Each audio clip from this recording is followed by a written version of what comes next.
வணக்கம் பிரவீன். அதாவது பாத்தீங்கன்னாக்கா நீலகிரி மாவட்டத்துல 2 வாக்குச்சாவடியில வந்து, அதாவது கேத்தி பாலாடா மற்றும் கோத்தகிரி பகுதியில வந்து 2 வாக்குச்சாவடியில வந்து கேத்தி பாலாடுல 100 வாக்காளரும் மற்றும் கோத்தகிரில 50க்கும் மேற்பட்ட வாக்காளர்களுக்கு வாக்களிக்க முடியாத சூழ்நிலை ஏற்பட்டுள்ளது. அதாவது அவங்க வாக்களிக்கிறதுக்காக ஓட்டர் ஐடி மற்றும் ஆதார் கார்டு எடுத்துட்டு வந்து அவங்க வாக்களிக்க வந்தனர். அப்பொழுது பார்த்தோம்னாக்கா அந்த வாக்களிக்க வந்த பொழுது அந்த வாக்குச்சாவடியில் வந்த போது அவங்க வாக்களிக்க முடியாத சூழ்நிலை ஏற்பட்டது. அதாவது அவர்கள் பேர் இல்லாத காரணத்தினால் அவர்களுக்கு ஏமாற்றம் அடைந்தனர். இதனால பாத்தீங்கன்னாக்கா பல வயசானவங்க, பல கர்ப்பிணி பெண்களும் அங்க உள்ளனர்.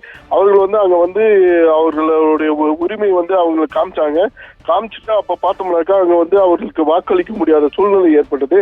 இதனால பார்த்தோம்னாக்கா அங்க உள்ள தேர்தல் அதிகாரியுடையும் மற்றும் காவல்துறையிலும் அவர்கள் புகார் அளித்தனர். உடனடியாக அந்த பகுதிக்கு மாவட்ட ஆட்சியர், தேர்தல் அதிகாரி, மாவட்ட ஆட்சியர் தலைவரும் அந்த பகுதிக்கு வந்தனர்.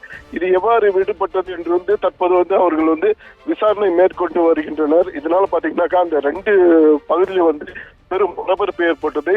அந்த பகுதியில கூடுதலாக போலீசார் வரவழைக்கப்பட்டு பாதுகாப்பு பணியில ஈடுபட்டு வருகிறாங்க. அதாவது மற்றவர்கள் அந்த ஓட்டு போடும்போது அவங்களுக்கு பாதிப்பு ஏற்படக்கூடிய அந்த சூழ்நிலையில் இவங்க மற்றவங்களை வெளியே நிக்க வச்சு அவர்களுக்கு எவ்வாறு இந்த வாக்கு போட முடியாத சூழ்நிலை ஏற்பட்டுள்ளது என்று தற்போது விசாரணை மேற்கொண்டு வருகின்றனர்.